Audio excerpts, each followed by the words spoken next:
वृंदावन के बांके बिहारी मंदिर की चर्चा पूरे देश में होती है, लेकिन बहुत कम लोग ये जानते हैं कि बांके बिहारी मंदिर के एक तहखाने में खजाना भी है, जो तहखाना पिछले 54 साल से खुला ही नहीं। कोई नहीं जानता कि इस तहखाने में कितना खजाना है और खजाने में क्या क्या है। अब 54 साल के बाद ऐसा दिन आया है कि बांके बिहारी मंदिर का तहखाना खुलेगा और खजाना सामने आएगा। इस खजाने में क्या क्या कीमती सामान है, इसकी पूरी लिस्ट बनाने की तैयारी शुरू हो चुकी है। खजाने में कितना सोना है, कितनी चांदी है, कितने हीरे और जवाहरात हैं, एक एक चीज का वजन किया जाएगा और उसकी कीमत का पता चलेगा।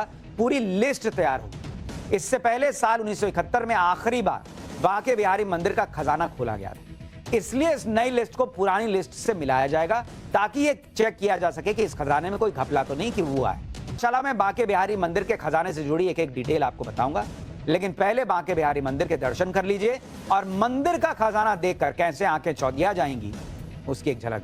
बांके बिहारी मंदिर का खजाना खुलने की इतनी चर्चा क्यों हो रही है, यह भी आपको बताता हूं।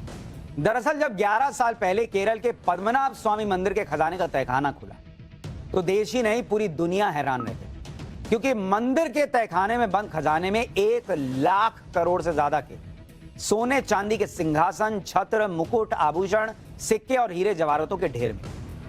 इसी तरह जब पिछले साल जुलाई में पुरी के जगन्नाथ मंदिर के तहखाने को खोला गया तो वहां भी सोने चांदी के आभूषणों, सिक्कों और दूसरे चढ़ावे को ले जाने के लिए लकड़ी के बड़े बड़े बक्से लगाने पड़े। अब सब लोग ये सोच रहे हैं कि बांके बिहारी मंदिर के तहखाने का खजाना खुलेगा तो उसमें से क्या क्या निकलेगा, क्योंकि यह तहखाना 54 साल बाद खुलने जा रहा है।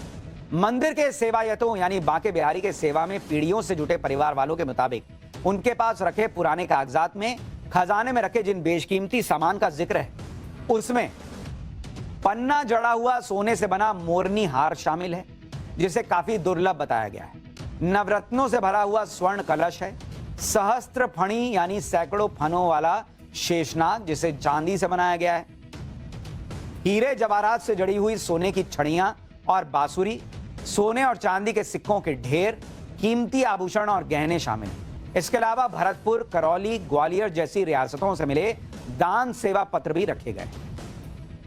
बांके बिहारी मंदिर के तहखाने का रास्ता श्री बांके बिहारी जी की मूर्ति के सिंहासन के नीचे बने एक सीक्रेट रास्ते से होकर जाता है।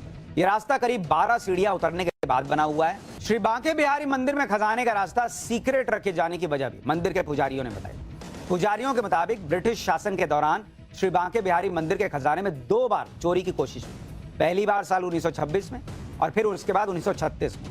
इसी के बाद से श्री बांके बिहारी मंदिर के तहखाने में बने लोहे के गेट को मोटी मोटी जंजीरों से बंद कर दिया और गुप्त दान को तहखाने तक पहुंचाने के लिए श्री बांके बिहारी जी की मूर्ति के पास से ही एक छोटा सा रास्ता बना दिया गया और मंदिर में खजाने की सार्वजनिक तौर पर चर्चा बंद कर दी।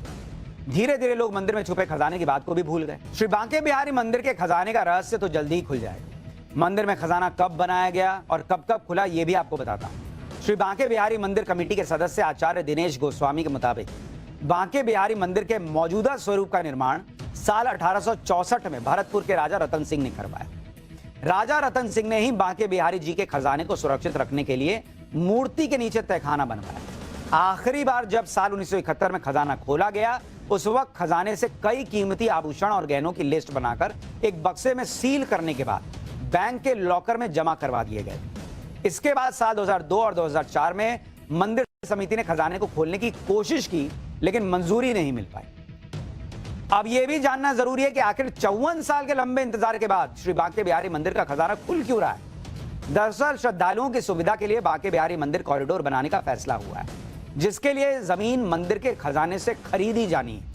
हालांकि सुप्रीम कोर्ट पहले ही यह साफ कर चुका है कि सिर्फ जमीन खरीदने के लिए ही बांके बिहारी मंदिर के खजाने का इस्तेमाल किया जा सकेगा। श्री बांके बिहारी मंदिर कॉरिडोर करीब 5 एकड़ के एरिया में बनना है और इस पर करीब 500 करोड़ की लागत आने का अनुमान है। यह खर्च कॉरिडोर के लिए जमीन के अधिग्रहण पर किया जाएगा। जमीन के अधिग्रहण में जिनके मकान और दुकान आएंगे उन्हें मुआवजा भी दिया जाएगा। यूपी सरकार ने 2022 में इलाहाबाद हाईकोर्ट में यह कहा था कि भीड़ को कंट्रोल करने, मंदिर में भक्तों के लिए बेहतर होल्डिंग एरिया और कॉरिडोर बनाने के लिए मंदिर के नाम 5 एकड़ जमीन खरीदी जानी है। यूपी सरकार ने कोर्ट में यह भी जानकारी दी थी कि श्री बांके बिहारी मंदिर में हर रोज 40 से 50 हजार श्रद्धालु दर्शन के लिए पहुंचते हैं। वीकेंड पे आंकड़ा 2 लाख तक पहुंच जाता है और त्योहारों पर तो 5 लाख श्रद्धालुओं के पार चला जाता है।